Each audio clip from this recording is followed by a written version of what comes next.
All right, so I was about to say, I know originally we had planned, let's talk about what was it, monetization, right? Mm-hmm. And I know we had our little list and everything, and you said you were gonna make your list. That's a sensitive subject, bro. So let me ask you this.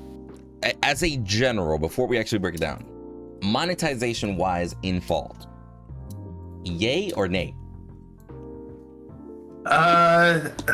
Now you're asking just overall. Yeah, right? as overall, your personal opinion. Do you approve? Do you disapprove? We'll get into the whys, pros and cons, both sides, etc. Okay, But my if you had answer's to look simple. at the game, yeah. I would say no. If it was free to play, yes. Since it's not, no. Okay. That's what it's simple. That's how it's simply broken down into. I mean, true enough, yeah. But let's actually break that down then.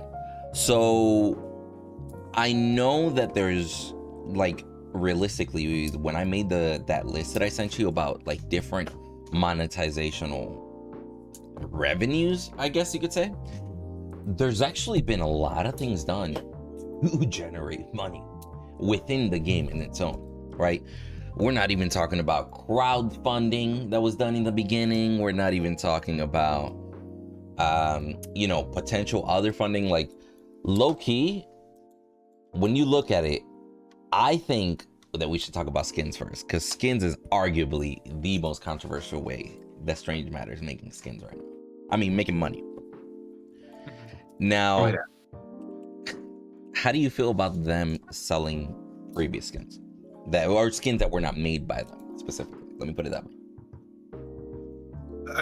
Are you saying skins like the Grux Dragon one? Yeah, that's a good one. For example, just skins in general that were not created by them, but they're monetizing regardless. Yeah, I'm sorry. Which is the majority of those skins, to be honest. Yeah. My personal feelings are that, I mean, it's inevitable that they would sell them. I think I mentioned it to you before. I just don't like their timing with everything, because when early access was released, the state of the game was not in a good place, and you could tell that, you had a day one battle pass, you had all the skins, the shop was working, so there was a generous amount of resources that went into making sure all of that worked well and it was well tested and everything, which it seems like the priorities should have been put on the actual mechanics functionality of the game. So my feelings is that, as a free-to-play game, that this kind of monetization is bound to be there. The fact that this is number one, not free-to-play, and number two, the game itself is just needs to be looked at much more closely, because there's a lot of bugs that happens. There's a lot of interactions that the player goes through where they think to themselves, I don't even know what just happened. And I think that poor timing was definitely a cause of all that backlash that they received, because it's just basically, I don't want to say that I don't think that this is what SMS did, but there were a lot of people that were just saying, oh, it was just an asset flip. They just wanted to make some money. And if they just timed it better, I don't think anybody would be saying that. So, that's rough, man, because here's my thing on that subject. I've been testing with SMS since, the original alpha, before they even did like an open, or weekend for the Christmas break or whatever the hell. And I got to tell you that what I tested before early access was not what got released in early access. Like, by the time early access came out, they made fundamental changes to the feel of the game. For example, movement speed. That was just not that way when we tested. Like, they literally just went quiet for like 3 to 4 months. And they were like, hey, we're just doing a lot of work internally. We'll get back to testing, or when the game comes back up. And we're like, oh, okay, cool, whatever. And then when they release, it's like, okay, so now we get to see the menu. Now we get to see a little bit more about this battle pass. We get to see all these skins on the store, etc. And then when I got into the game, I was like, so the game looks different, but it also feels different. Like it was almost like they decided to go with a different build because it might have been more stable. If that makes sense, even though it didn't feel as good. I don't really know the details on that one, but I know that when the game came out, it definitely did not feel as good as when I first tested it. That's the first thing I would say. And then you mentioned the battle pass, bro. Holy shit, that shouldn't be called a battle pass. That's my first thing on it. Like, bruh, like a traditional battle pass, the reason why it works is because you're getting a player to substitute their time played for content, right? If you have a pass that is just like, hey, we're just gonna throw some shit at you every 2 months, right? That's not a battle pass. That's low-key more of a season pass, to be honest. That's like Call of Duty dropping a map every couple months and be like, hey, you got the pass, you get it for free, right? Yeah. So I just think that little things like the season pass or little things like, you know, selling the skins are almost necessary to test.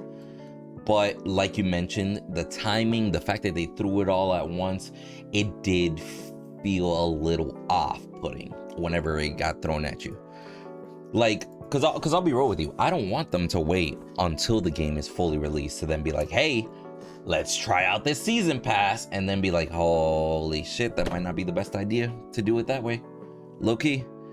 So I'm like, okay, I'd rather them do that during early access. Get that shit out the way, learn your kinks, be like, hey, try to implement a season pass. See how hard it is for you guys to actually do 2 heroes every 2 months flawlessly. Like, they might have bit off a bit more than they can chew at points, but they really got the lesson that they needed to get, low-key. That's what I'm saying. Like, I can easily see both sides. I can easily see like, hey, they need funding. They need to sell some of these skins. They need some of this shit done. But then simultaneously, I'm like, yo, low-key, I don't think that their own created skin and a previous predecessor skin should be the same price, or even close to the same price, personally. Like, I understand, you know, like, even though I'm not too in-depth to it, I went to Full Sail, I worked with a lot of actual, you know, 3D model artists, riggers, and everything, to the point that it's like, okay, so I understand it takes some work. It's not that easy. You might spend a couple weeks just making sure that the character's flawless. I get that, regardless, even if you got the skin, right? But it's just the perception that it throws at you. So they did mention all Paragon skins will be able to be earned for free through Matter. I thought that was clutch. I don't think they made a big enough deal about that statement. I really think that they probably should have that somewhere on their website or somewhere on the game in itself, for somewhere like for Paragon players to be like, you know what?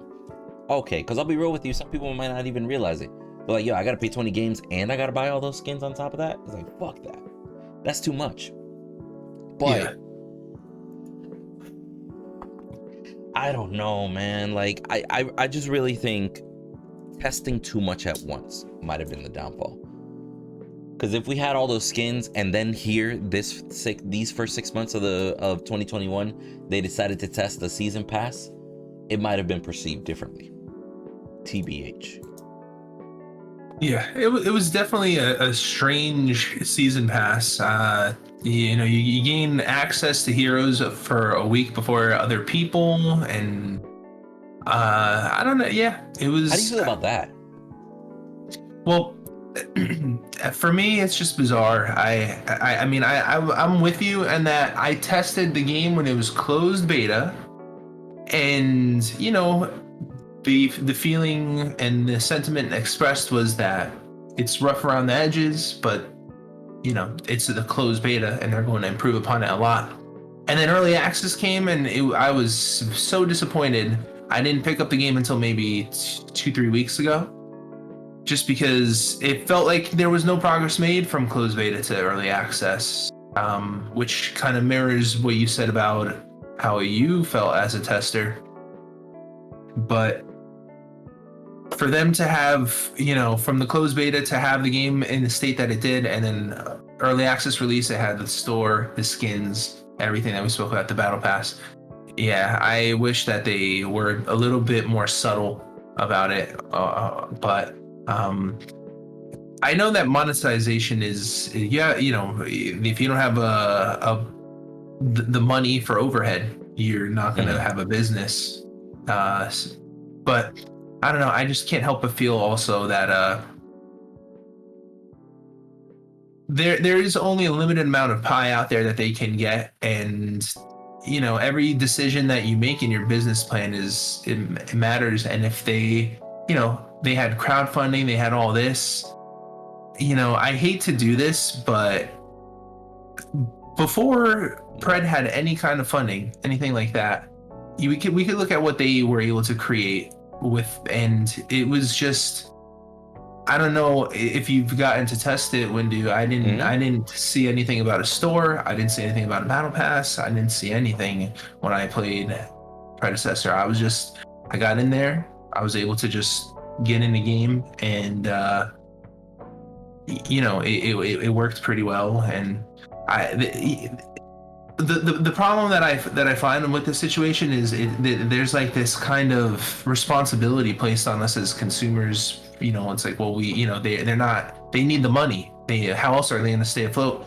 And as much as I love, you know, I want to support SMS in that, yeah, you guys are the small studio, but you can't, you know, in a business, it's like, if you open up like a convenience store and there's a Walmart around the corner, you being yeah, you're not, you know, you'll have some people that are going to go out of their way to support the mom and pop shop, but most people are there, they're going to be at Walmart for the deals. And with the fact that you're, you know, the underdog, a lot of people don't really pay that any attention. When it comes down to it, it's a business. And Strange Matter Studios with the battle pass, I think it was you know, it again, in a free to play game, go all out. You know, that's like you gotta dangle the carrot in front of us and make us want to. But I'll tell you what, Windu, you know, people are funny. We feel like we have all the time in the world. We certainly don't feel that way about money. And I bought that battle pass, and I don't regret the time I spent during early access and with all the bugs and everything, but I regret that $20, dude. Really? I did not. Yeah. I was gonna say the only reason those $20 were worth it for me is because I got to make content a week earlier than everybody did, than the majority did. You feel me? Besides that, low key, I don't know. Well, there was a lot of people that were saying that for the longest, at least those first 6 months, Fault was pay to win, because if you had the pass, you had a broken hero for a week. And a broken hero might lead to easy wins, like Morgesh too strong, Kalari too OP, Grux too OP, etc. But if you paid for it, you got that advantage for a week. You know, what did you say? I'm sorry. No, go ahead. No, I was gonna say maybe if I was like a little bit more mature as a content creator, I would have recognized that, because you're right. That's a huge advantage. Like a nice little, you get to make the content a week earlier. You know, you get to show off the videos. And you know, to be perfectly honest, from SMS, I think it's pretty standard practice for MOBAs at this point. When you make the character, you make them busted, you make them as attractive as possible, and if their numbers are a little bit tweaked and they know about it, why not? It's gonna help sell the character. See, I don't even think they do that on purpose, because here's the thing, like as a tester too, behind the scenes, you can test. You can go through it, but you got to be mindful. Unless you have, for example, 5 Morgesh versus 5 Morgesh at best per game, you're gonna have 2 testers on that character. That's it. For you to get the equivalent of 100 games, you actually need 50 tester games, which each one, as we can see, can be as quick as 15 minutes, all the way to like 45, maybe. Who knows? But 50 of those, that just takes a while. Imagine, literally Morgesh would be in testing for like 3 fucking months. Yeah. low key. Yeah.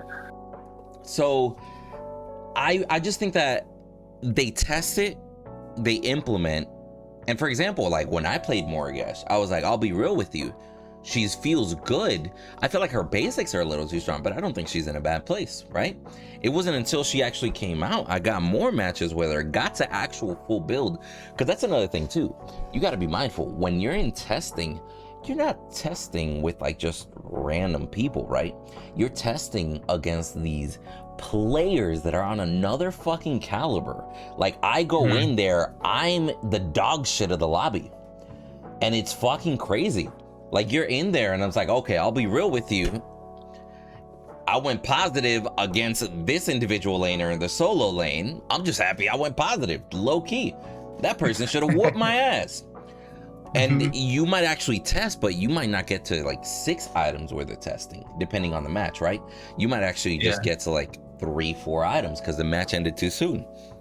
So I do think that there's that flaw in their testing, because it's very hard to get a good player to not be competitive, right? If you're trying to extend a game to full build, you low-key have to have your team throw for 40 minutes in Vault. Like it's like, hey, we could end right now at 25 with Prime, but we're trying to get to full build. Let's just waste another 20 minutes, right? And I feel like with a lot of their characters, that's when you see that their characters just become busted as fuck as soon as you get like 4, 5, 6 items. Once you're towards that end of the spectrum, you're like, holy shit, can somebody kill this fucking bear, please? Somebody. Yeah. Yeah, just little things like that. So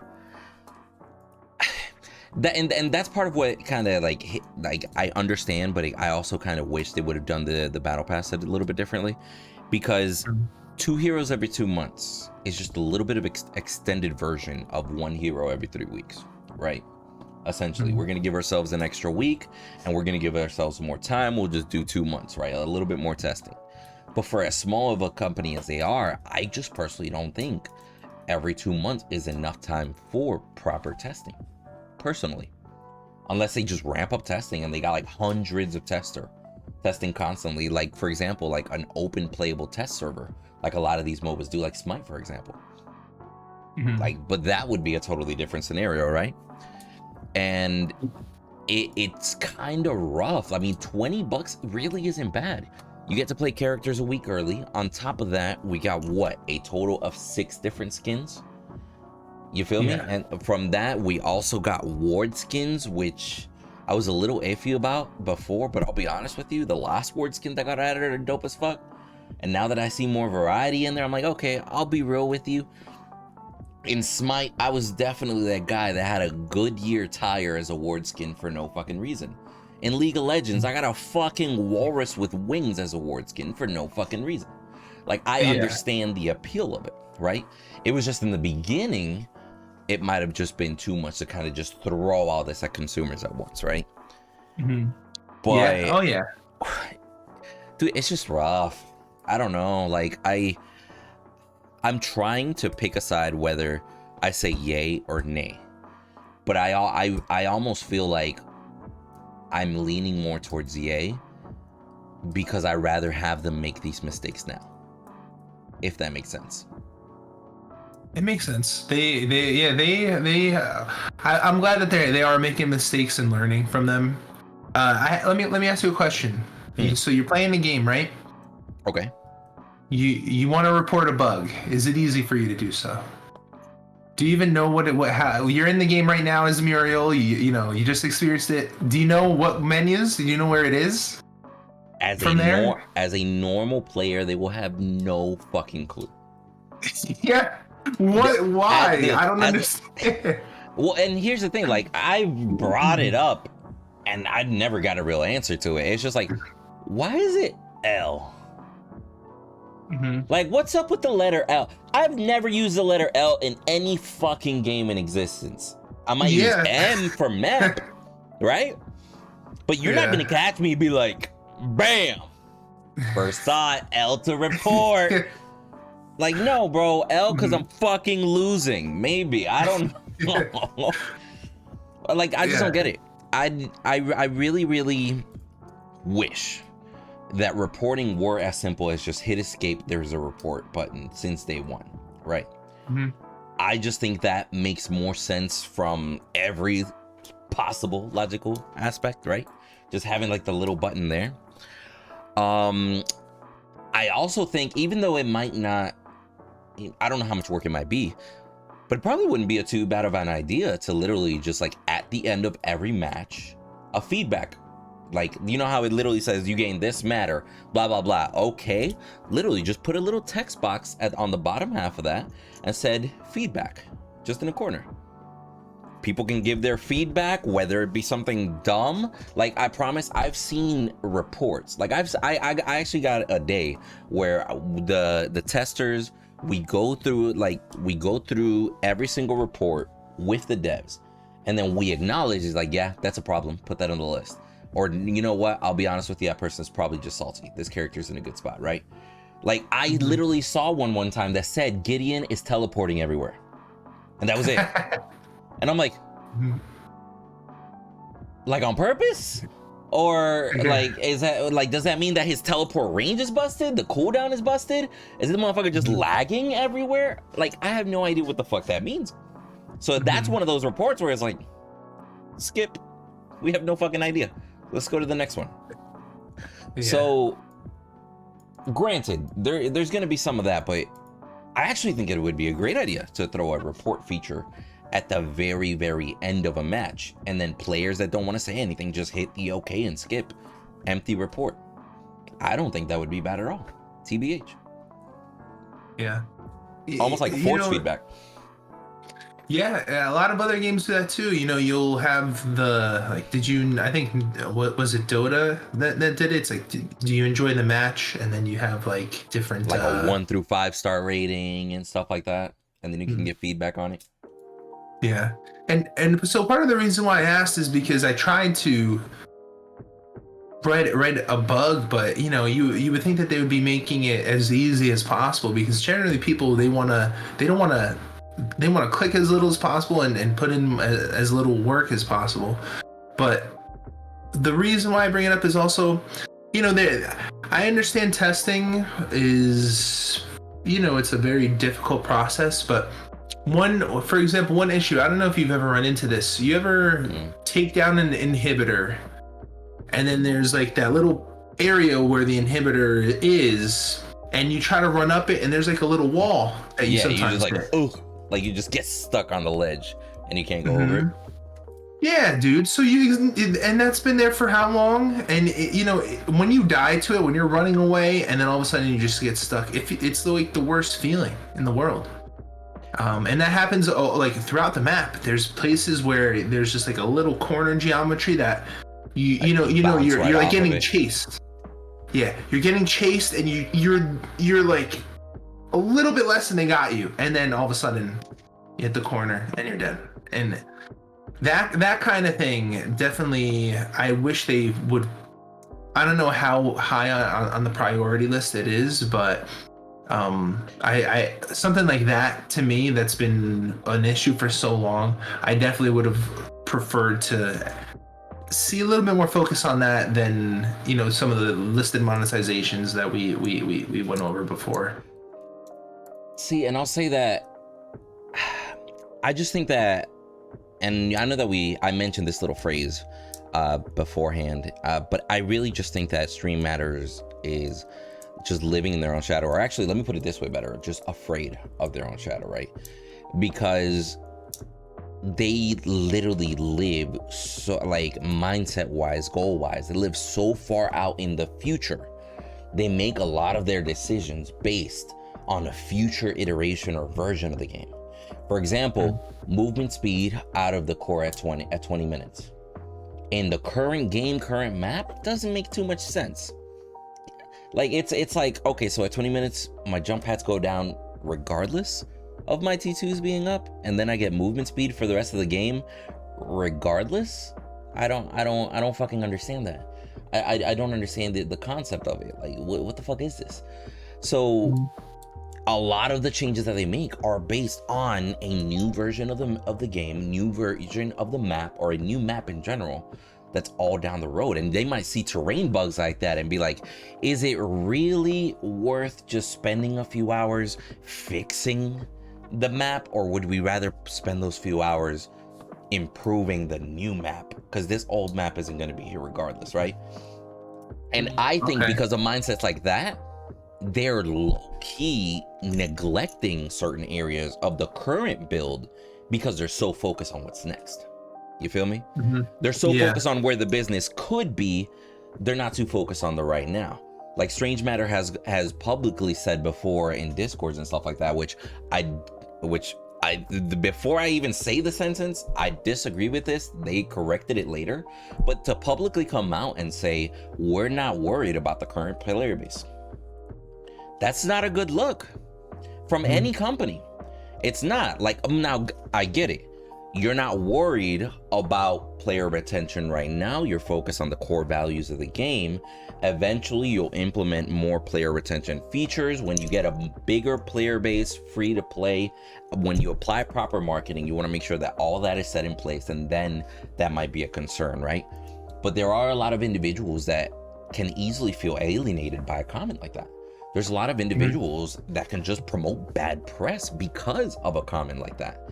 Like, even after fixing it and even after explaining yourself, it's like, hey, I'll be honest with you. That's like saying, hey, I'm building up a restaurant. I'm still kind of working on it. You know what I mean? We might not be the best restaurant on the block. We're working on our recipes. We're not too worried if our clients don't come back. Maybe in about a year, once we get this shit really unlocked, then I'll be worried about it. But I'll tell you personally, no, motherfucker, be worried about that shit now. For every one person that says something negative about you to your face, you're gonna have at least another 100 that say it to their friends. Every one bad review is 100 other people that just won't try that shit based off of the review or word of mouth or etc. You literally need 2 positives to cancel out a negative, and sometimes that's not even enough. Yeah. So I sit here and I'm like, okay, I understand. But little shit like, hey, this map might not be the best map. This map might be an afterthought because you're working on the new map. I get that. But until that new map is here, give me the best fucking map you can come up with currently. Like, give me, it drives me crazy, bro. Go ahead. No, I was gonna say, now the thing is, now I had no idea that there was going to be a new map. And now... Yeah, and to add on to what you said, I feel like now this is a little bit of an issue. There's just no frequently asked questions list, something along those lines. Like if I'm curious about something that SMS has stated, I don't know. There's no place where I can just go to where I know everything where they stand. You know, like for example, I had to search the Steam page for the initial free-to-play announcement, and then for any other question I have to ask the Discord. If I go on the website, I can't even see fundamental things about the game. Like, I wanted to know what wither meant. I looked on the website, I looked inside the client. What does it mean? I don't know. Everybody has their own theory on Discord, but there's no... And I understand this is due to them being a small studio, but it's like very frustrating. You know, I made a spreadsheet of the stats of each character, and I don't even know if it's actually the same numbers in the game. I don't even... You know, there's no, like... I don't have any confidence in there. I don't know how other people feel about it, but there's just a kind of lack of transparency, and it's not necessarily that they're being obscure on purpose. I just think that they only have so many man hours, so much, you know, people quality assurance testing these things and going through the website and making sure, okay, these numbers are the same numbers. You know, they only have so much that they can do at one time. But again, it hurts them. It just hurts them. Like, I should be able to go to their like learn tab in the client, and I know what every single debuff does, what every single ability, how it applies the debuff, etc. All the numbers, you know, because people, they want to like go and geek out make spreadsheets, come up with broken builds. They want to explore all this stuff, but it's just it seems like it's a bad look when there's, you know, a new ward skin, and then we don't know a fundamental thing about the game. But you know, with what you said about the jump pads going down at 20 minutes, do you know how many games I've had where I thought to myself, what's going on? We like tier 2 is still up. Well, I guess the jump pads are down. I guess you know, it was I had no idea either that's even how it worked. I was just confused every single time the jump pads went down. Thought to myself, what's all right? Yeah, so you only have an advantage jump pad wise if you destroy a T2 before 20 minutes. Which, quite frankly, before 20 minutes, you might be one item boots and half of an item, maybe not even enough to do a good T2 push. So yeah, very questionable there. But and here's an issue I have with Strange Matters too, but I also do want to give them some credit. You mentioned the frequently asked questions. They do have a frequently asked questions on their website, but it is not updated. I'm talking about, you might have some simple stuff like, who can you currently play? You'll have the characters, right? Like, cool, that's updated. You know, what's going on with the servers though? Explain. What about Xbox and PlayStation? As soon as we can. Rip. How can I become an internal tester? You know, they got some stuff there. Like, what are the mid-system requirements? But to find that, you have to go to their website, you have to go to game, and then frequently asked questions, right? I do kind of wish that one were not only more extensive, but a little bit more in your face sort of deal. Like, have frequently asked questions as their own tab up top. But did you know that a lot of the stuff that you asked about is actually under the EA tab? Which is, I don't know why they don't mention it, right? But under the EA tab, not only do they have the different packs that we've mentioned, and, you know, for example, the starter one is $20. You know, a lot of people are not okay with that. But under the EA area, you can actually find out even more, I would say, as to the game, or even something as general as what this game is all about. The fact that they mention in there, it's like, hey, this is an original third-person MOBA built on the bones of a game we all held dear. But they should, you know, like, stating very clearly, like, hey, we're trying our own thing, we're gonna do this, we're gonna do that. I really do think that stuff like that should be more on the homepage, first of all, right?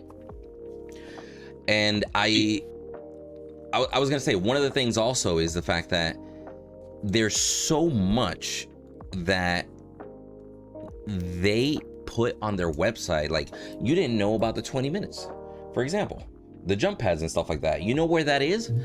On their updates. But to know, you're gonna have to go into updates, you're gonna have to go into patch notes, you're gonna have to go hit next, all the way until you hit about like update right around like 7 or 8, one of those in there. You're gonna have to go in there and search, read individual notes. So they do, honestly, even now they're actually doing weekly updates of all their information. But unless you go in there, read every individual update, they announce it now a little bit better in their announcements, like, hey, this update just dropped, go read it. The information is there, but it's not, one, it's not easily accessible, or it's not easy to navigate. Because, for example, if I told you right now, hey, find me the update where they changed the movement speed out of the tower, I wouldn't be able to tell you. I'd have to go through my YouTube videos and find out. It's like, oh, okay, that's the one, got it. Like, there's no way to be like, search in patch notes Kalari, here are all the search results for Kalari in the patch notes. That'd be cool. Yeah. Oh yeah. And yeah, I mean, I'm looking at it right now. You just basically have to click each patch notes and maybe do a find command and to see if you could pull it up. Brother, and the fact that you have to exit that patch is like, nope, that's not the one. Back to patch notes, back to my list. Oh, I just got taken to the very, very front of the page again. Okay, let me hit next a few times. Like, all right, so let's try 8.3. 8.3. Nope, that's not the one. All right, back to the main page. 13. Let me hit next again a few times. it's not as simple to navigate. The easiest thing is literally to just read the last one because they posted it, quite frankly. Yeah. But even then, man, like, I just think having the information posted sometimes just isn't enough, right? Like, between all these posts, there's quite a lot that gets said. There's quite a lot about the future. If you actually click on updates, go to news, now here on this one, you get a different sort of updates. Then you click on blogs, now you're gonna see individual blogs from, like, if you scroll down, different dev blogs, etc. Now, if you actually go in there to dev blog entry number 4, you see this as an essay, which is an amazing read. But for the average person, it's like, I'm not gonna read 13 paragraphs about the chain map changes. Mm-hmm. Like, the average person is like, I'm not going to. But when you read it, it's like, hey, they're making a new map. This new map is going to be wider, but about the same distance and height. This new map will have a river. This new map, and even just taking into consideration, like, just so you guys know, this is the average movement speed in Fault. This is what the average movement speed is in League of Legends, for example. Like, it's out of whack a little bit. But that's because of the scale, because of the 3D scale and whatnot. And it goes into a really, really good read. But I promise you, like, 99% of the community has never read that and probably doesn't even know that exists, low key. Yeah. So then I just have a big issue with, not that the information isn't there, but that the information isn't easily accessible. And I'll tell you from, like, an example of somebody that makes videos on each of the subjects to try and spread some of that word. I'm not the biggest content creator. You feel me? Strange Matter Studios isn't promoting my videos. I can make a video I made a video explaining this entire new Fault map. That shit's probably just sitting at about 200-300 views. It happens, right? But quite frankly, I do feel like Strange Matters themselves also, they're not making an effort to let people know that there's a new map. They're literally waiting for individuals like you to ask specifically in Discord, like, yo, this map sucks, or hey, what's going on with the map, or when are they going to change this on the map? And then a moderator might be like, hey, new map coming soon.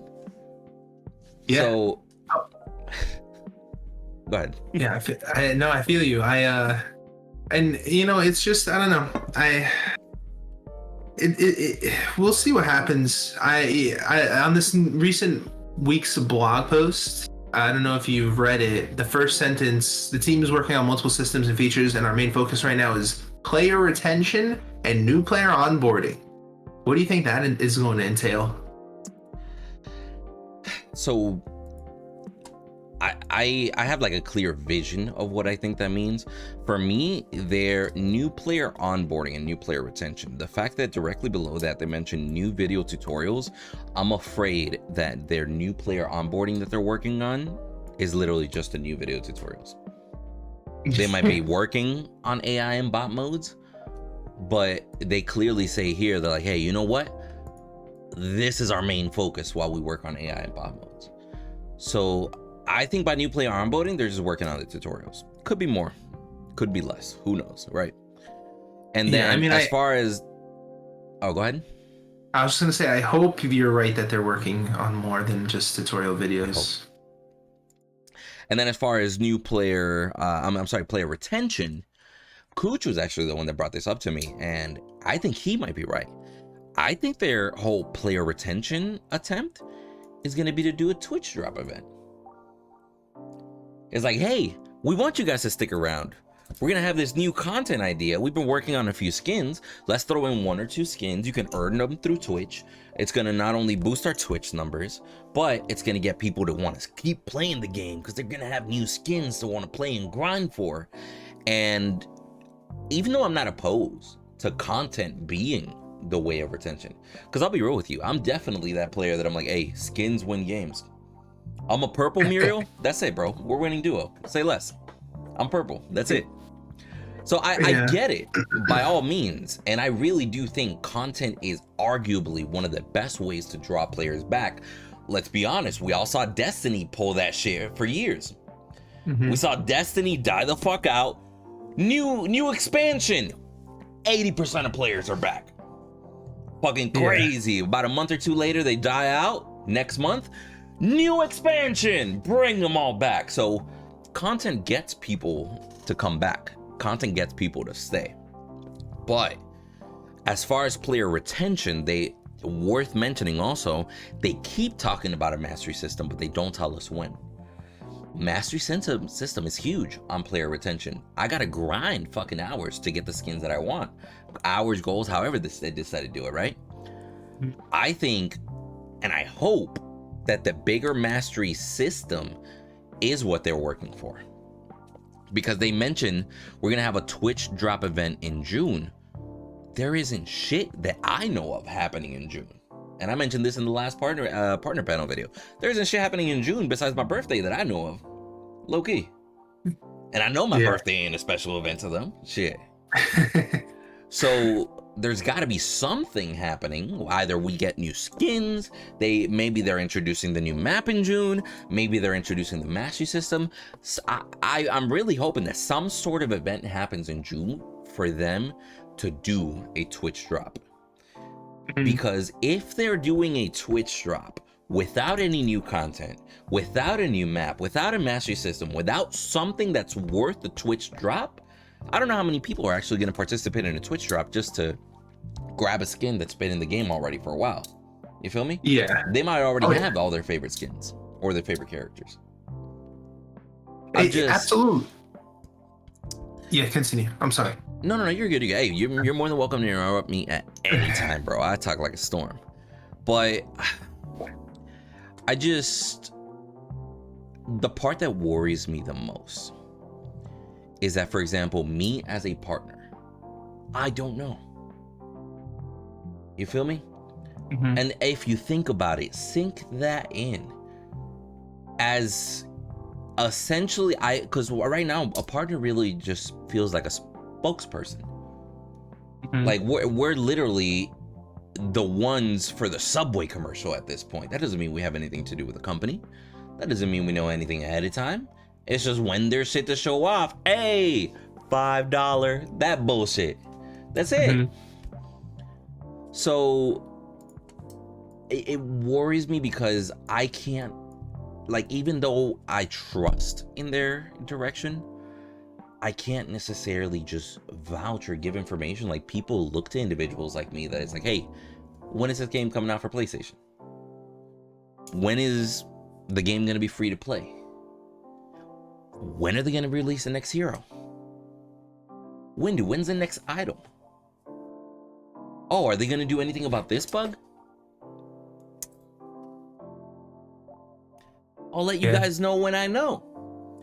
That's the part that worries me. But then when I see decisions being made, and again, I'm huge on the business side. I will promote making money all day. I gave them a ton of feedback in those first 6 months. Like, I was like, hey, why is it that it's November and you guys still have fucking Cyberquang on your homepage? That was there on early access. You've released 6 new heroes by 5-6 new heroes by this point. You've released an extra 5 or 6, 7 extra skins by that point, right? Yeah. Why? And you've released tons of new avatar by that point. Tell me exactly why you still have Cyberquang in the front. How does that make sense? Yeah. It just kind of makes me think there's no systematic process on their end. They're just kind of flying by the seat of their pants, and they're just trying the best that they can, which I respect. But then, it's like, it's a little bit better if there's like consistency and certainty, so we can say, okay, all right, it's Monday, May 24th. They're going to be releasing patch notes today. They're going to be releasing something new today at 12 p.m. We all know this, and we can all go to their Twitter. We can all go to this page. We can find out what's going on. Doesn't seem like there is that anymore. And as far as player retention goes, I mean, I'm looking at the Steam numbers, and there's good news. The average In It's gone April, up. average number of players was 139.8 for this month so far, 187, which is like a gain of about 47 average players. However, peak players still the same as last month, 530. Did not increase so far. Hopefully, it's just not updated in the Steam charts, but that's just what it's saying now. So I don't know, man. I think that if something's gonna kill Fault, it's not gonna be monetization. It's gonna be not having the players. I think that's what it's gonna be. See, I can't 100% say that they have a business-oriented mind towards the top of that chain of command. Like, for example, I know Ryan, community manager, he's very good at engaging with communities, very good at, like putting up a post, posting this on Instagram, posting that on Twitter, etc., doing his job, right? They got their devs, they're good at coding, good at fixing bugs, etc. But I can't 100% say like they have somebody with a business degree or somebody with business experience.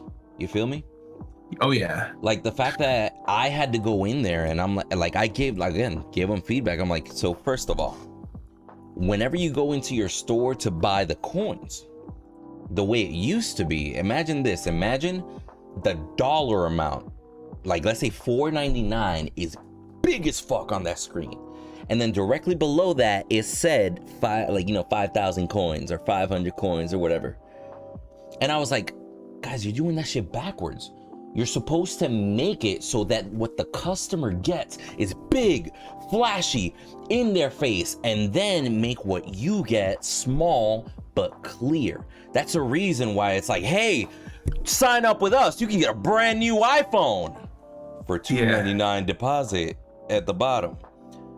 That's just the way that business works. You're still being clear about it. You're still letting them know, like, hey, this amount of coins for $4.99. But by sitting here and throwing the price tag in their face and then making the value of what they're getting seem smaller than the dollar amount, because that's visually what you're seeing, you're low key affecting your own profits. Yeah, and it was just little things like that I sent it to him, and I'm like, I shouldn't be the one to say this. Mm-hmm. I'm a third party. I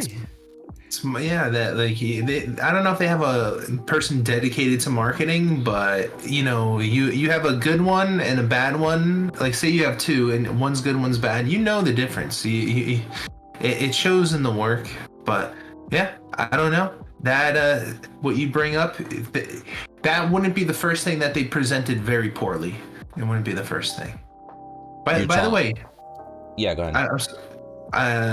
But basically I'm referring to their whole early access release with the store and battle pass and everything. So them in general. Yeah, like I feel like they could have marketed or presented a lot of their stuff differently. But Windu, I just wanted to double check with you because I know we started late because I was no, you're good. I'll run it. I'll extend it a little bit. Don't sweat it. Yeah, because I know you mentioned having stream at 12, and I hate, like, I feel guilty. I don't want to delay. So for those of you watching, somebody here missed their alarm clock and was late. So yeah. So if you would want to record, like if you want to start stream and then finish recording, we can make it a 2-part, or it's up to you. I'm flexible, whatever you want to do. You're good, bro. You could just keep going. If I'm late to stream for like half an hour or something, stream will be all right. They'll understand if there's a new video to watch. So okay. It'll be chill. Don't worry about it. But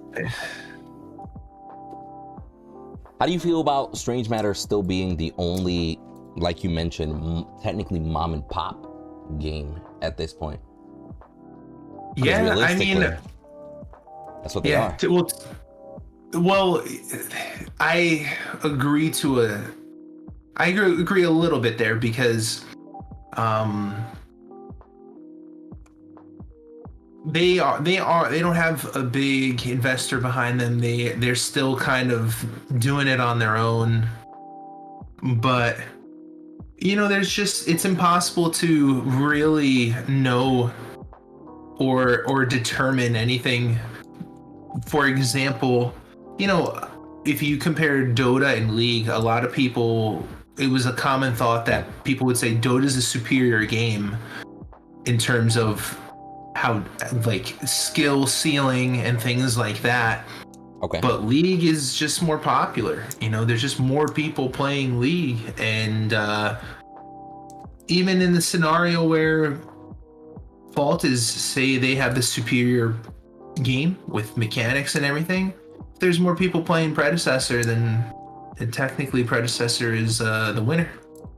And as far as the mom and pop thing goes, I think that carries it very little. Like, I appreciate the fact that they're a small studio and this is a bit of a passion project, but when it comes down to it, when you're playing a game dozens of hours, hundreds plus hours, you're not playing because it's like a small studio. You're playing because the game is fun. Yeah, and I like Fault. I've been playing it a lot recently. I've been having a lot of fun. I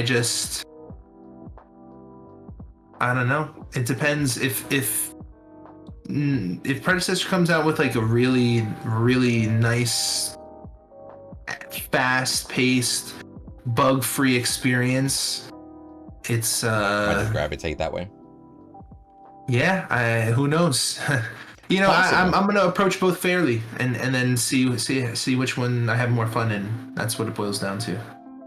Now, I want to also touch on the subject that you brought up a bit ago, because you mentioned you never saw Predecessor implement some sort of store, some sort of, hey, like monetize here, etc. Now, what Predecessor did do that was actually quite genius is they went the streamer approach, like some indie devs do. They stream their gameplay. By streaming, you're gonna have individuals donating, you're gonna have individuals subscribing, and Predecessor was very clear.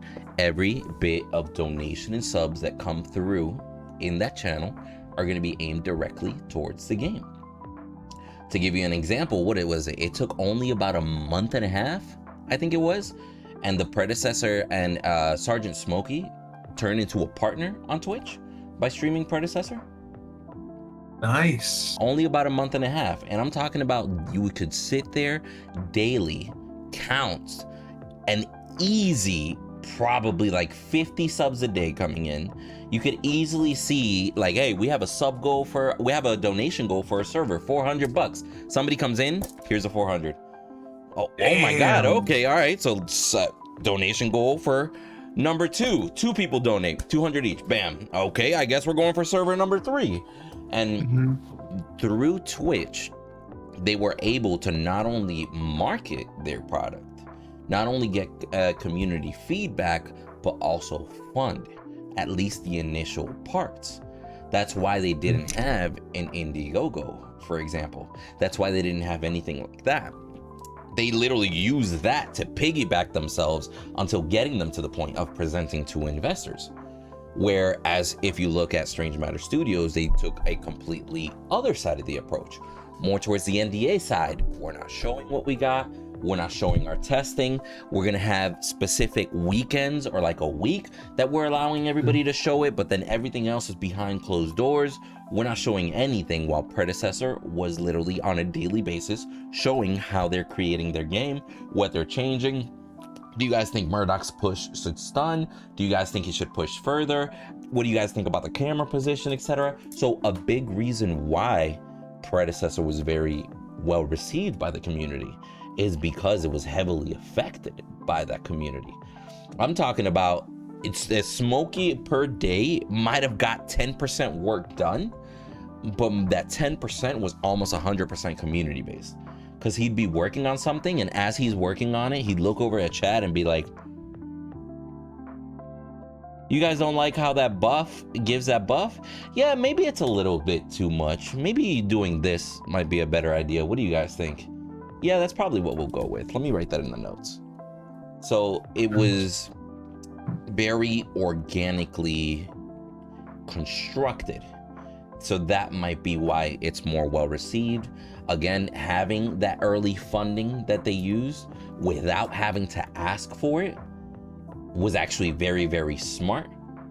I know for a fact that Predecessor has a business-oriented individual towards the top that is now officially the CEO. Because Smokey isn't even the CEO, and he's the one that started all this. We have Ace as the CEO, and I know for a fact that Ace has his businesses. He's got like, I think he's got like 5 different businesses that he runs or is connected to, and now he's CEO of this. So that motherfucker's low key about to be the Elon Musk of Paragon, low key. But what I'm saying is, there's 2 very, very different approaches, and you can compare those approaches to. Let me bring you back towards E3. You remember that? Where you used to see all the different trailers, you used to see all the different gameplay, etc. You could always tell there was 2 very clear approaches of marketing in E3. You had the games that would show you this dope ass trailer, gets you hype, no gameplay. Yeah. And then you just sit there wanting more, but you're like, I want to see the gameplay.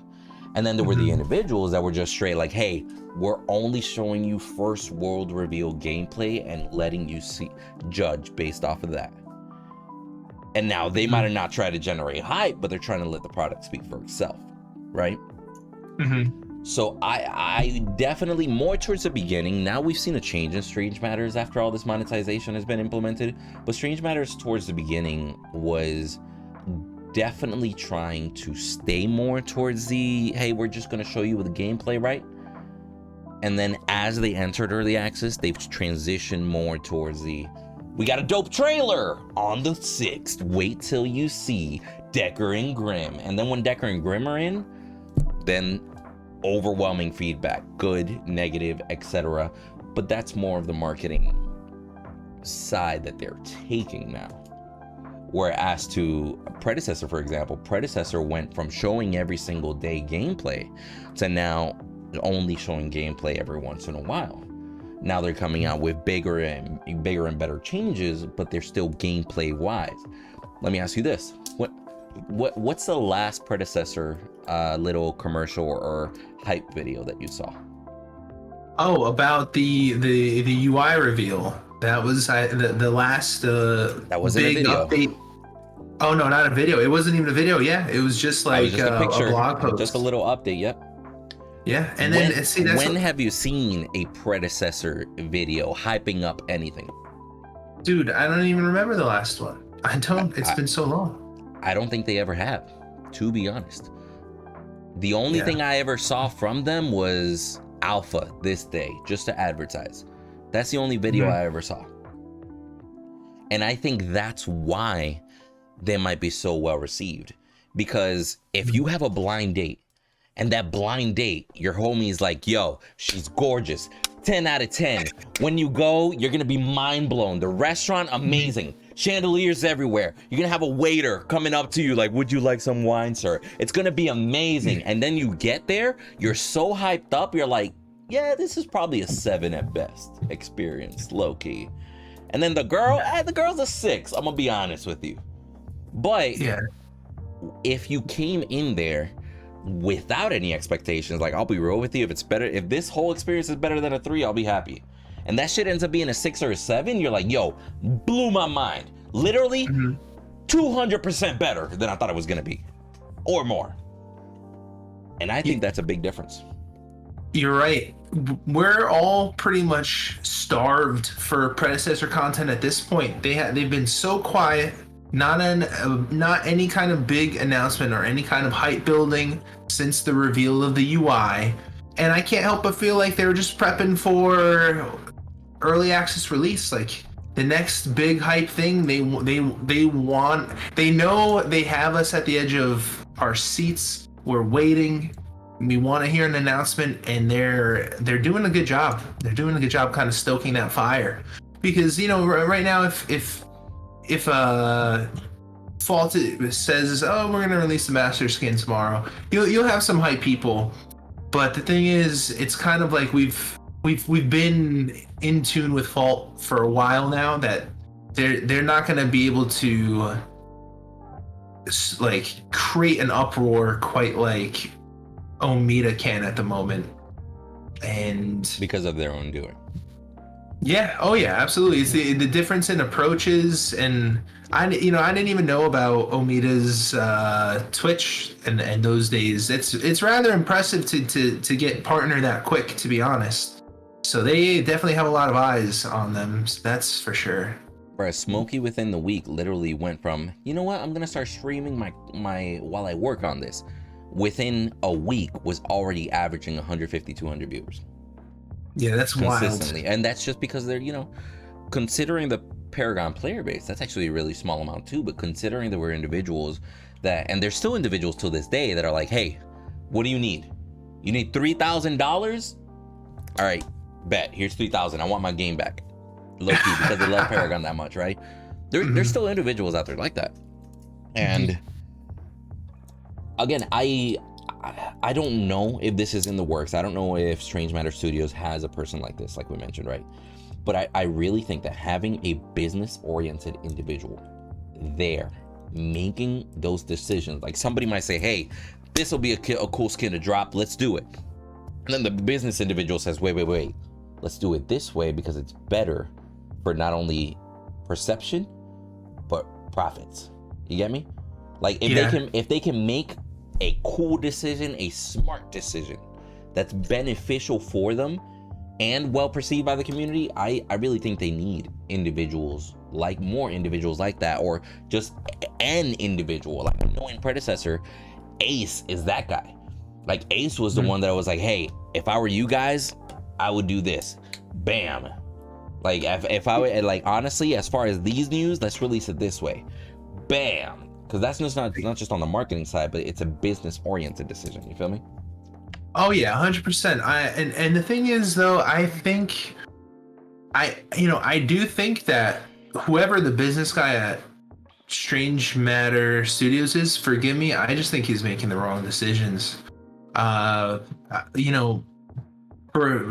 one reason why I made the whole video on free to play, because it's kind of like MOBAs being free to play is an industry standard. And I feel like they're reinventing the wheel where they don't need to. And there's a very, for example, just if you compare, I believe the minimum system requirements for Predecessor and Fault, I believe Predecessor's is lower, which is huge. It's one of the reasons why League of Legends is successful over Dota is because it runs on a potato.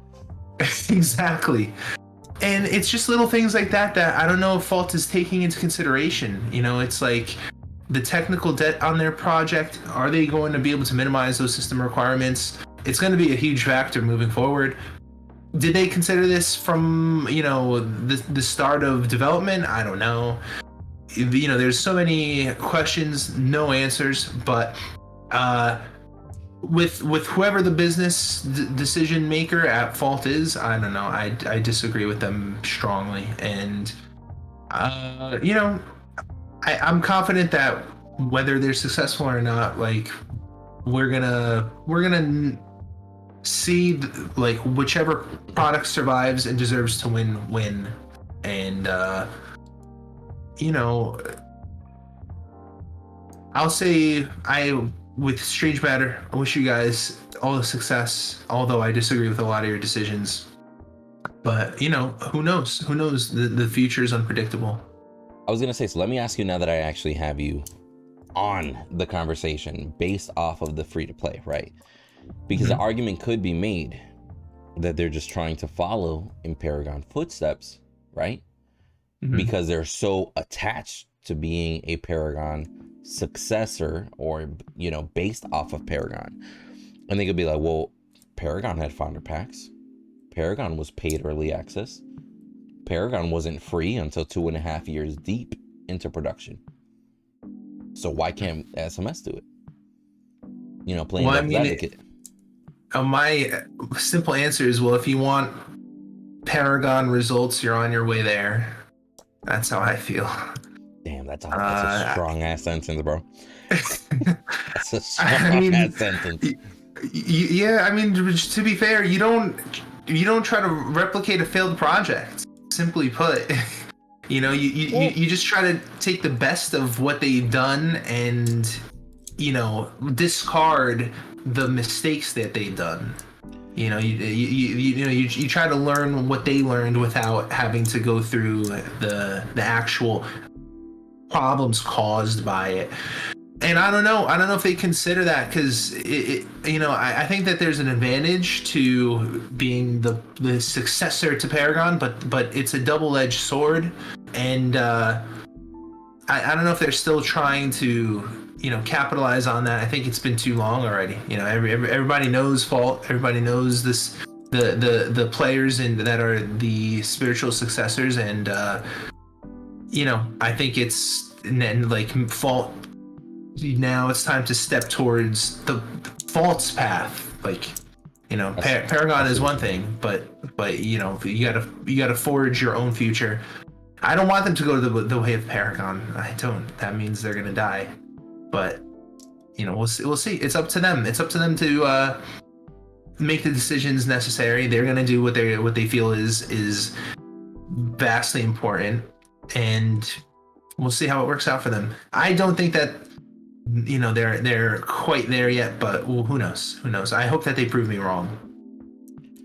See, I really do think that the drastic changes are what's going to make a difference, because like you said, it is to the point where a subtle change, which some could argue like the user interface, right? The user interface was a nice change, but it's still the same game with a new overlay essentially, right? Mm-hmm. So one could argue that at this point they need those drastic changes to be like, wow, this game is changing. New map, for example, right? That would be huge. I've brought it up. I don't even know if they're working on it. I hope so.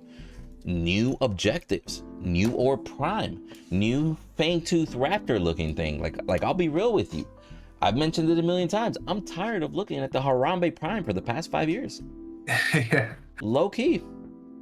Yeah.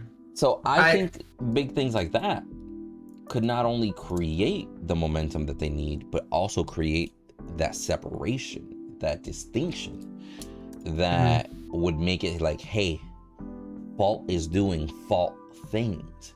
Because I really don't think just like addressing, monetary methods, I don't think that's going to be enough to separate them. Because they've tried several different things, but at this point, every single method of monetization has been tried, whether it be mobile game monetization, like they try to implement more towards like V42 towards the end, whether it be loot boxes like they try to implement back in the legacy days, and I'm talking about Paragon in that specific case, but all monetization has been tried. It's just really what they decide to go with and how they implement it and how it's received. But yeah, go ahead. I have to, now that it's on my mind, I'm sorry, you please finish your point, because I want to ask you something too. Bro, go ahead and ask. I'm good. Go for it. So to add on to what you said, they not only just to separate themselves in that way, but there's also still some issues like, if you're on a little incline and some abilities like Seb's Q, if they're just on like low enough on the incline, it just completely whiffs. It completely misses them. And I know that Fault is, they want to be a competitive game at its core, but if you're playing League, if you're playing Dota, pretty much all of those types of bugs have been fixed. And for Fault to really ever even be considered any kind of competitive game, they need that level of bugs to be ironed out. It needs to be a situation where a player wants to if they want to be competitive, they can dedicate their time, and then in the interactions in the game, they know, okay, if I do this and then I use this ability here in this situation, this is going to happen. Because if there's something that is unclear, if there's something that is unpredictable or bugged, they can't take the game seriously. They can't take it, because at a professional standard, that means like think about it somewhere else. In basketball, is there anything unclear? Is there something that can happen where it's just like, well, what do we do here? No, in League, in a competitive match, Do bugs happen? Sure. But how often is that like the focal point? Like, oh, these two teams played in this tournament, and then this happened. It's like there needs to be that consistent professional level. And a lot of people get sweaty with Fault, which is a good sign that you have like people that want to be competitive. But every single game that we queue up, it's a casual game.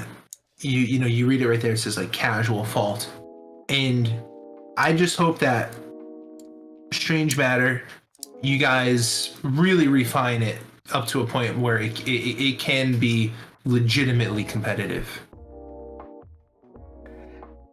I'll be real with you. I just think they're trying to be a little too competitive off it. Because I don't disagree with you. Like, for example, terrain problems should be fixed if you're aiming for competitiveness, right? Oh yeah. I was about to say, you don't gotta worry about that. I'll cover that up later. But like terrain problems really should be ironed out 100%. When you're looking at even just other random things like ability casting on the terrain, right?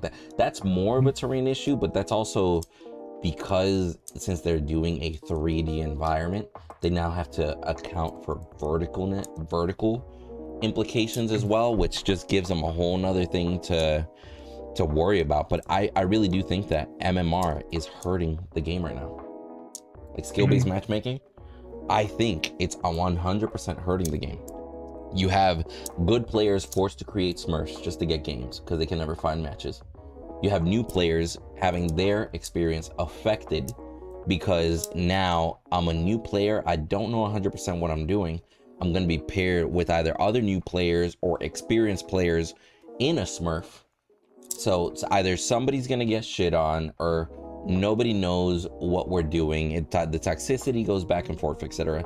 I just really think everything should be random until the higher player base increases. That's the first thing. To have MMR, you need to have at least 1,000, 2,000 players per region in bronze and silver and gold and plat, etc. Like when you have an MMR with a consistent 500 players, it's like, yikes, that is no MMR. That's literally one rank playing with each other, and some people don't get to play as much. Yeah. Low-key. Now, yeah.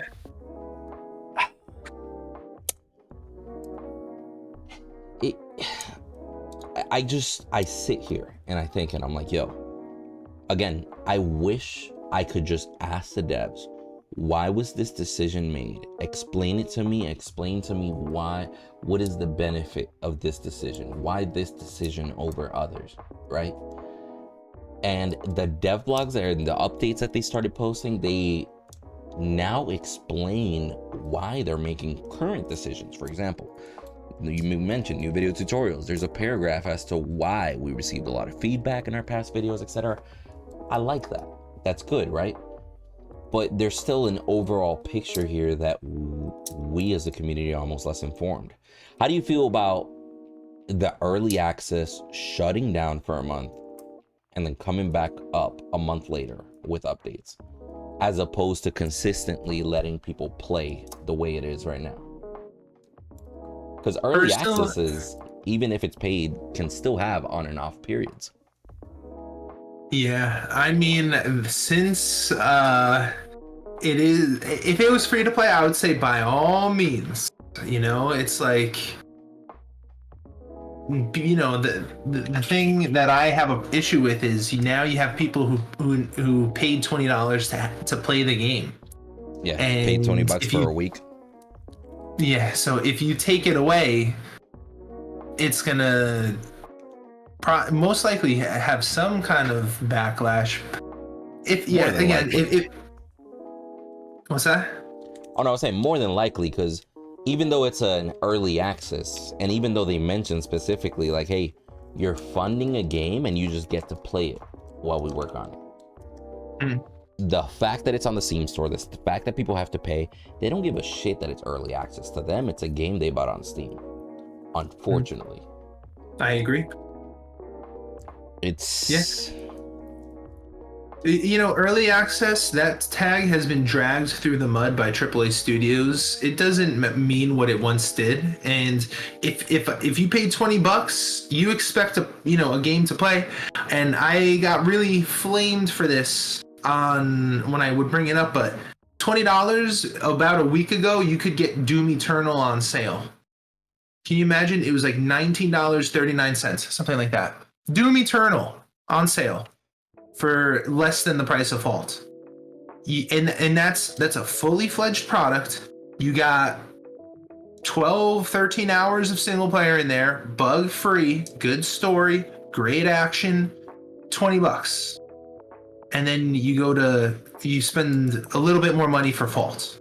You know, it's like that in that sense, you're not just competing against other MOBAs. You're it's all video games. You're $20 against everybody else wanting the $20.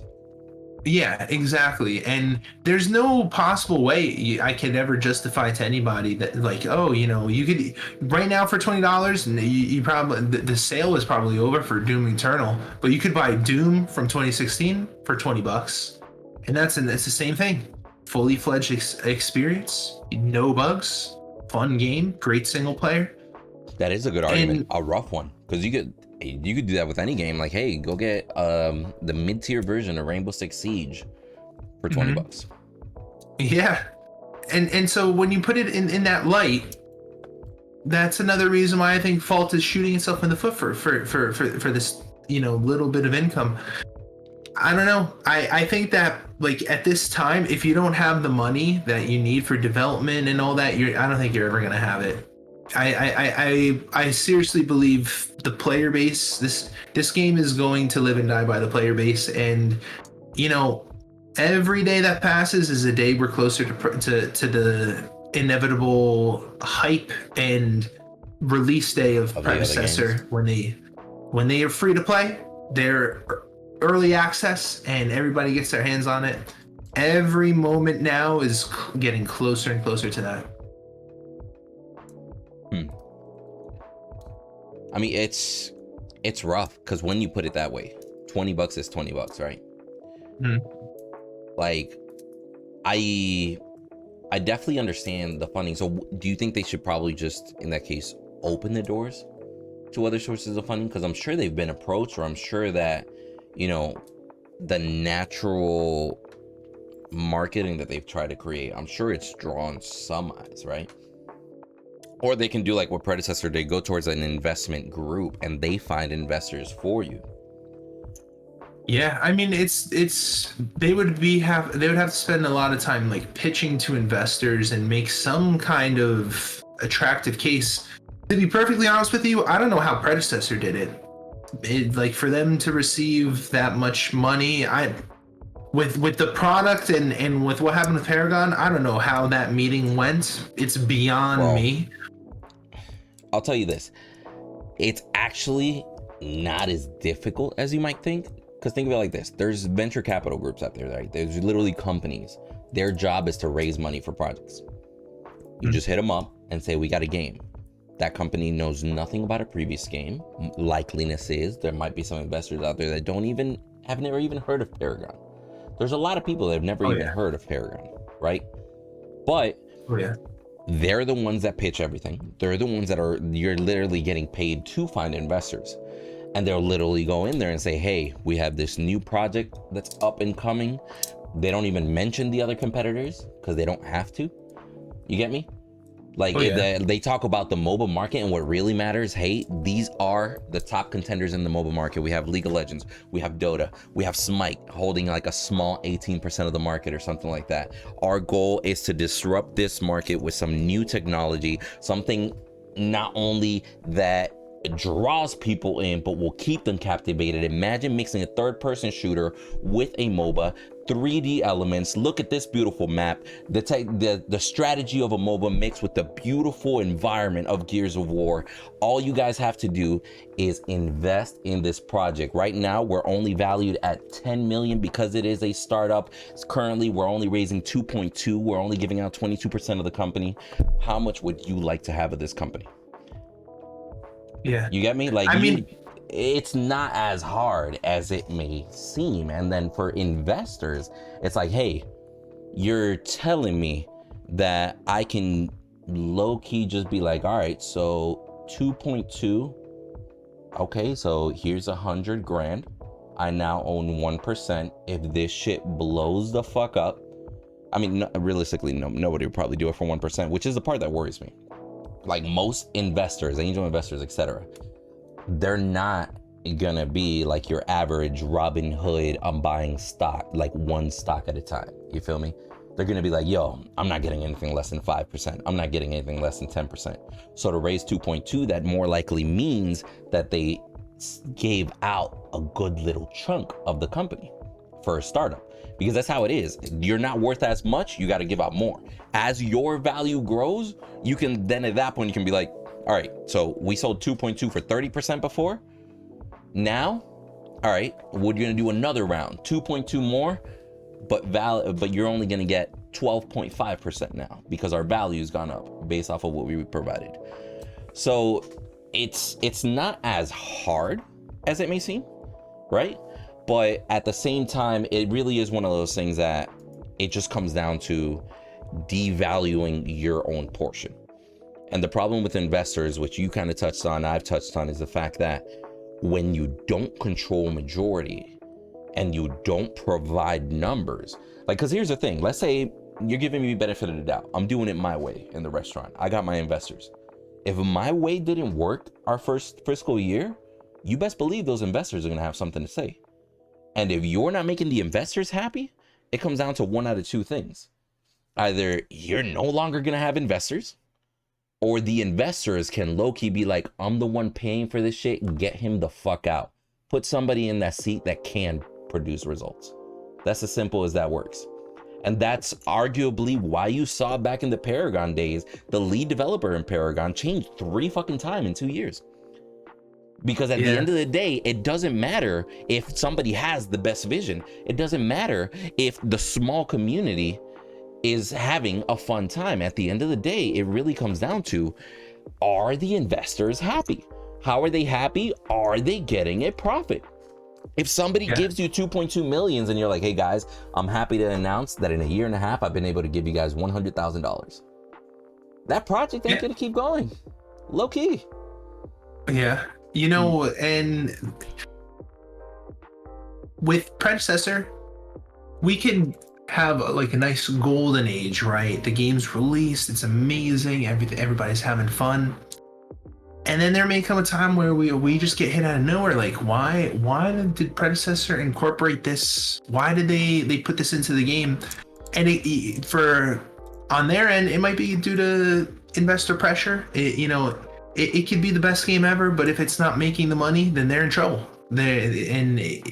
Everything can go south as a result. They have, I don't know how much they gave of their company. I would wager maybe like minimum for, I think it's like maybe 10% for $1 million. I don't know. That's like, I know that there's a rule of thumb to seed funding. I can't recall the exact amount, but even if it's not a majority, the investors still love to pressure. They love to speak their mind. They love to talk about their expectations and what they expect. And the thing is with Predecessor, I feel like they're prepared. From everything that I've seen, it's kind of like their approach has been pretty darn good. It doesn't seem like about what they do. Yeah, which is a good thing. Yeah. I personally always feel like when Omida starts hyping something up, Strange Matter Studios always tries to kind of combat that hype with their own kind of hyped announcement. But I don't ever see Predecessor doing that for anything Fault is hyping up. For me, it's like, I think the reactionary one is Fault, and Predecessor is just kind of like not even paying attention to Fault. That's how it feels from my end, from what I've witnessed. I've never seen like a hype update from Fault and then Predecessor try to rush like some kind of update patch at the same. I could be wrong, but I mean that was just the impression that I got from it.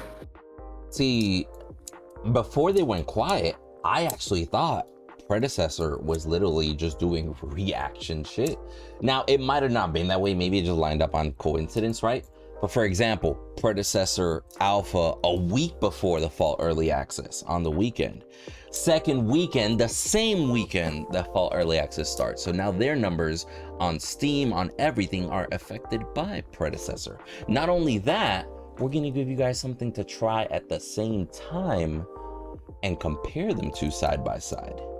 So I honestly thought that, whether it was intentional or not, I always thought that Predecessor was very reactionary. Like, even to the fact where it's like, hey, every 2 months you're gonna get something. And then what was it, in October when we had our first big patch, because it really didn't start until arguably August that they started the countdown, right? And then we had like our first couple heroes in October. And then in October, Predecessor does another alpha, and they added 2 heroes by October. So I was like, I definitely saw them kind of trying to be like, hey, don't forget about us. We can do 2 heroes in 2 months as well, or whatever.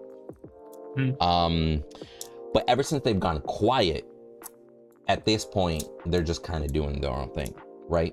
But I do think that those steps that they took early on in those first couple alphas were impactful enough to make a difference. TBH. Interesting that you bring that up, because I'm in that case, maybe that it was kind of like a slick, underhanded way to kind of get their name out there too. Like, you know, there's hype around Fault. We could just kind of set ourselves side by side to them and see if we could get some free free marketing off of them, like piggyback off of it. Yeah, any publicity is good publicity, right? There's that saying. And think of it this way too, since you bring it up like that. Not only that, but when you bring up the fact that it's like, hey, you could pay $20 for Fault or pay Predecessor for free this weekend. You feel me? The same exact weekend of release. And then the weekend before release. And then right around the same time they got new heroes, you could play Predecessor for free with 2 new heroes. Now they added Steel and Bellica in there as well. So I'll be real. I honestly thought it was 100% intentional. It was to the point where it's like, hey, Strange Matter Studios announced something big. I'm like, I low-key expect a Predecessor announcement within the week. Low-key. I'm like, I expect something to combat it. But then after a while, it started like dying off. And now it's to the point where it's like, yo, like low-key, I'm kind of surprised when Predecessor makes an announcement now. So, you know, they're taking different approaches on it. But arguably, because the example I always give is the ex-girlfriend, and I know that's been quite a bit used, but it really is one of those things that they took that struck in love approach and hit that shit hard. Like, hey, you met a girl this weekend. She was awesome. She was cool. You had a blast. You did a whole bunch of stuff. You had a great time. Fuck, I wonder when I'm going to see that girl again. You're struck, right? It's not the same thing as living with that bitch. Like, living with somebody is totally different than hanging out with them for the weekend. But that's also another part that I'm interested in, because they were very smart about that. But simultaneously, like, if there was a bug, you were too love struck to kind of fall for the bug or be like, oh, whatever. But when you've been running into that same bug for a month now, that's when it gets annoying. You feel me? If Fault only had a weekend thing and that you threw a Decker stun and that Decker stun didn't register, you're like, oh, it's a bug, but I'm still having fun, right? If you've been doing that shit for 3 months and then out of nowhere you're like, I fucking hate that bug, why don't they fix it? Maybe it's not that easy to fix. But they've taken that approach of making you fall in love for the weekend and then holding on to that. And then they're low-key be like, yo, when are we gonna get to hang out again? We'll hang out soon. I'm just busy with work. I'm busy with family, but I did have a great time. I can't wait till we hang out again. Low-key, it's like, yeah, hopeful. Like, yo, I can't wait till we hang out again. Maybe she's the one, you know? Yeah. You bring up a good point, because when Fault was in closed beta, I ran into bugs. I didn't care. I was having fun. I was just happy to play. I was enjoying myself. So you're right. Predecessor has had that. We've given it that leniency, and we've been forgiving of it simply because we've only had our hands on it for such a limited amount of time. We're still in that infatuation stage. So we'll see once Predecessor drops and we play it for hours on end after weeks and weeks. I'm sure the bug, maybe I don't know about bugs, but there will be that perfect image is going to start to we're gonna notice that the wrinkles. We're gonna notice that little bit of dry, cracked skin a little bit. We'll see some of the imperfections. So I agree completely there. We will. That's my thing, though. I don't know that we will. The last time we saw public gameplay was 8 months ago. Yeah. We saw how good Fault revolutionized their feel of their game in 3 months of no updates. You feel me? Maybe it's to the point that we haven't shown shit because we're just constantly working. Like, we're gonna give you a more refined product as opposed to we'll update some stuff every couple of weeks. That's why unless Fault goes free to play, I really think that hell, they might even want to consider shutting down maybe for like a week or two before the big release and then do a big release, something, right? Yeah. Because I don't care who it is. Much love to all my married homies out there. But if you're married for 10 years, it's not that easy to spicing that shit up over the weekend. Yeah, it's not that easy. Like, you might try something here and there, but then low key you're like, all right, so I know you've been with me for 10 years, but bear with me. Let's try this out. Yeah, it's not that easy. Meeting somebody new is already just more exciting. They might have a million flaws compared to the 10-year, but it's just like, hey, it's something new. That feeling of the hunt in all of us is like, you know what? This is something new. I kind of like it. I want to try more. That happens. Yeah. So right now, Fault has almost tailored their community to be in the relationship with Fault because they came out arguably to everybody on the earlier side. You feel me? So we're going to low-key have people arguing and trying to decide with the wife they have over here and the new girlfriend. Low-key, we literally got Fault and Predecessor, the wife and the new girlfriend. It's like, hey, I'll be real with you. You've been able to play this game every single day for the last 8 months. You don't really have this game to play with for the last 8 months. This game, you've been getting constant communication from for the last 8 months. This game, you haven't heard from in 3 months. But you still remember that one weekend and you're like, man, if I get to see Predecessor again, maybe, just maybe. You feel me? When put into proper context, it's like, I'll be real with you. Some people might low-key be like, hey, I'm gonna take my shot with the new girl. I'm gonna see what's up. You feel me? I liked what I saw. I'm going to try more. And who knows, it might pay off. It might. Yeah. But then simultaneously, it's like, hey, is an established relationship, now that you've gotten to see more of it, is that the relationship that you want? Is that the relationship that you aspired for?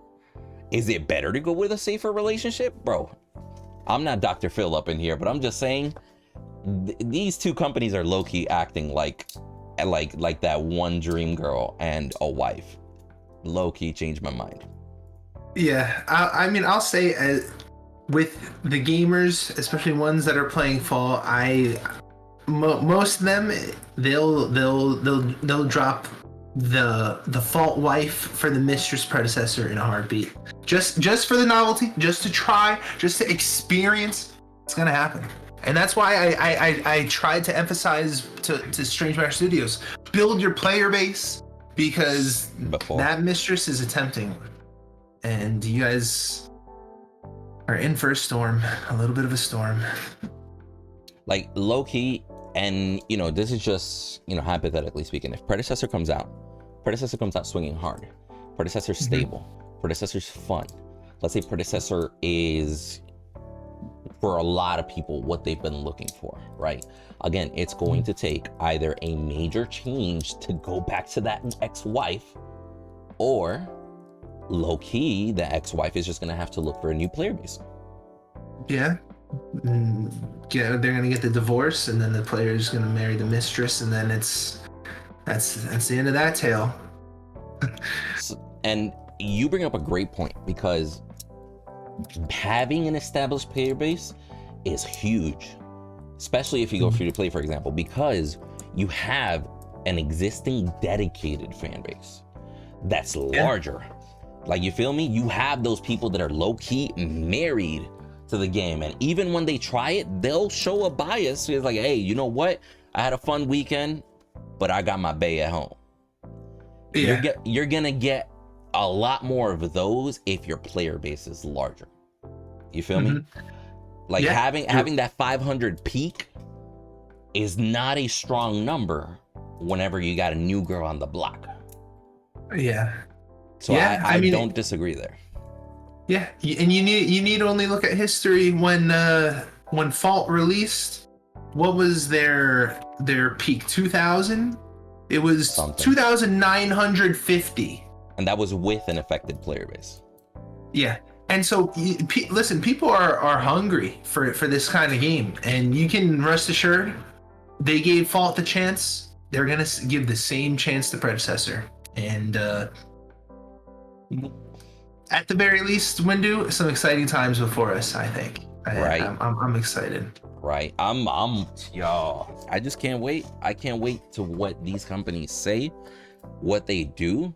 Because I'll be real with you, making a video like this is gonna cause some sort of reaction somewhere, whether it's a positive change, a negative change. Because I'll be real with you, we mentioned some very valid points in this conversation, but it's very possible that somebody just listens to this and they're like, yeah, they're talking shit. I know what I'm doing. You feel me? Yeah. So I'm more interested to know what's gonna happen in the next month and a half. Because the 1-year Fault anniversary from EA is in a week and a half.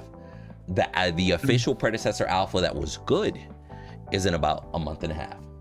And I mentioned that was good because that alpha was so great for them, the whole world forgot about the alpha 1 year and 3 months prior that was so laggy, so disconnect, so rough feeling, that they literally went incognito for a year and 3 months just to give us something presentable. And that's why I told a lot of people, like, a lot of people are like, oh, which one would you prefer? I'm like, these are very different games. Like, Fault had a better alpha and they've been building off of it. Predecessor had a bad alpha, came back a year later, had an amazing alpha to contest. But when I'm considering production time, by that point, Predecessor had been working on their game for a year and a half, year and 8 months by the time the alpha that everybody loved. When Fault had only been working on that game for about 6 to 7 months, maybe 8. Yeah. So when I consider those and they're like, oh, Predecessor was way ahead. And I'm like, I'll be honest with you, in certain aspects, you could say this person was ahead, that person was ahead. But if me and Jpie started racing, but I give him a 4-month head start, I don't know where I'm gonna be. You might look at Jpie and be like, yo, Jpie is beating Windu right now. And it's like, yo, this motherfucker started him 4 months ahead. Just wait till we're both at the exact same point and see what happens. But that's unfortunately the nature that these games are in. They're constantly being compared to each other, but too many people don't consider the development cycles that they're in. Too many people don't consider the time that they're in, right? Yeah. For example, Predecessor has funding. I'll be real with you, a game that's already been in development for over 2 years is more likely to get funding than a game that just finished year 1. Low key. Oh yeah. As far as investors and everything, one of those shows more stability than the other, just based off of consistency. Yeah. It's not easy to compare. It's easy, it might be easy on the surface, but there's so much that comes down to it. Yeah. Yeah, there's no, even when we bring up some kind of numbers from like the Fault charts or something, it's not perfect. There can even be some kind of discrepancies on the back end of whatever the programming is that gets the Fault charts. You never know if it's objectively accurate, but I definitely think this year is the year, hopefully, that as far as all Paragon fans are concerned, it's going to be a great year for us. We since 2016, 2017, we've been waiting and waiting and waiting, and this year or next year, we're finally going to see the results. Because I think that once we have Predecessor be officially released, we're gonna have the two spiritual successor projects going neck and neck. And as a Pulp fan, as a Paragon fan, I couldn't be happier. I can't wait. And let's not count out also Overprime, because Overprime is with Netmarble, which is predominantly a mobile game company. So you got to be mindful that Overprime might hit the Steam charts with a shit ton of mobile game monetization. Yeah. Oh, and yeah. but maybe properly done, not necessarily saying something bad to them. But right now, Overprime is being more of a silent threat than Predecessor even is. There's so much hype to these two. Who knows if Overprime comes from around the corner with a better product on Steam, more consistent, less bugs. Who knows? So the fact that there's so many companies trying to do something similar is not only interesting, but it's risky. Because, again, I think this year, like you mentioned, is going to be a big year. But I think this year is going to be a big first step for a lot of these companies. Because I don't think the real difference is going to happen. Well, I don't think the real difference is going to be made until these companies run out of Paragon assets. When these companies run out of Paragon assets, that's when we're going to see the real companies. The fact that there's investors putting down money based off of Paragon assets is a mind-blowing assessment as it is, right? And that's under the assumption that assets could be created after the fact. So something, and I know there's an investor somewhere out there that brought that up. It's like, what about when they run out of assets? We're going to make sure that we hire 3D model artists. We're going to make sure, etc. So I will give it, I will give credit. For example, Predecessor is hiring for a whole bunch of positions. Strange Matter Studios is hiring as well. Strange Matter Studios has hired already several people.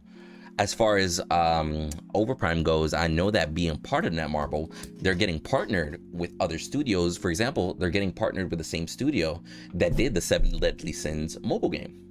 Not too many people know that. So having other individuals partied up might make the difference. And that's why I really think too many people are choosing too fucking soon. There is so much that's going to unwind, especially because these big brothers attached. There's so much that's going to be unwinding within the next 3 years that I think anybody that chooses a game right now, even if Predecessor comes out, even if Fault goes free to play, choosing a game right now is the dumbest thing in existence.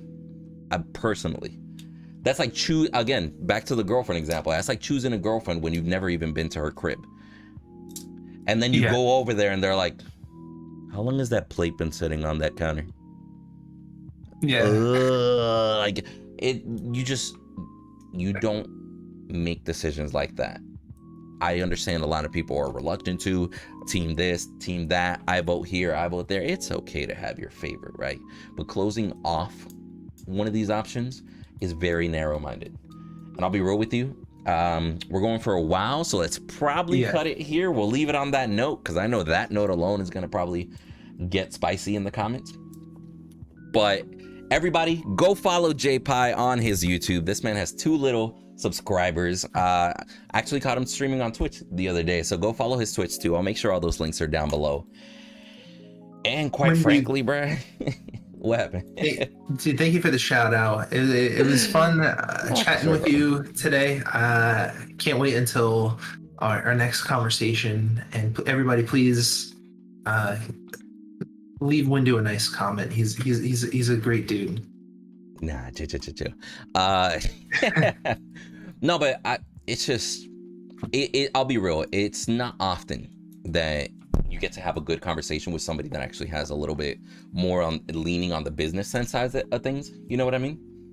So I'm sure there's going to be a lot of people that appreciate or fucking hate this conversation, because usually when you say the truth, buttholes are opened and hurt. So yeah, We'll end it on that note. Much love, and as always, till the next one. To the next one.